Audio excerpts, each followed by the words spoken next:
Hi guys, this is Speak About Digital, and in this video, I'll show you a simple way on how to build a room reservation app. First, what you want to do is just scroll down below this video to the description and click on the first link you find there. Then, you're going to come across this platform, Glide. Glide is a platform that lets you create custom apps without coding.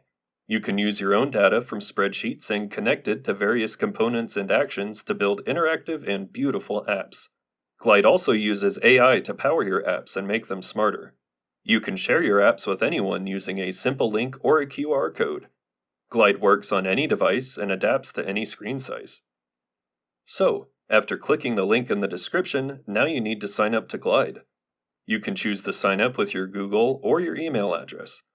Once you have completed the sign up process, you will be directed to your Glide account. Now, building a room reservation application in Glide is a straightforward process. Begin by navigating to the left menu and clicking on the Templates option.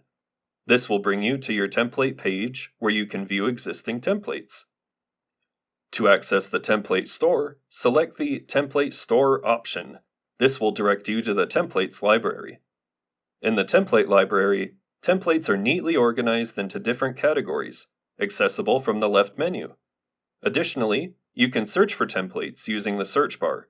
In this case, enter the keyword room to find a room reservation app template. From the search results, choose a template that fits your needs. For this tutorial, we will use the first template, Rooms Reservation. Upon clicking your chosen template, you'll be redirected to a new page. On the right side, you will see two options, Create this app and Preview. Click Create this app to proceed to the editor for further customization. The editor presents a top bar with three options, Data, Layout, and Action. The Data section is where you can customize the template's data, with tables on the left side tailored for rooms, reservations, and users.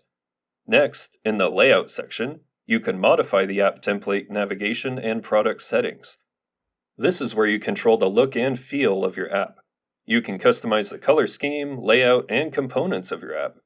Components are the building blocks of your app. They represent different elements, like text, images, buttons, or lists. Here, you can also preview the app in both mobile and desktop mode. Finally, the Action section is where you can add actions to combine multiple steps into a custom workflow. You can either create a new action by clicking the plus new action button, or utilize existing actions on the page. Once you have customized the app, it's time to publish it. Click the Publish button located at the top right corner of the editor. Once you publish the app, a Share button will appear in the same location. Clicking on this enables you to share your app using several methods, such as QR code, link, or directly inviting users via their email. And that's it. If you have any questions at all, please comment below. I try to answer all the questions as best I can. You can also watch my Jotform tutorial on my YouTube channel for more understanding. Thanks for watching, and take care.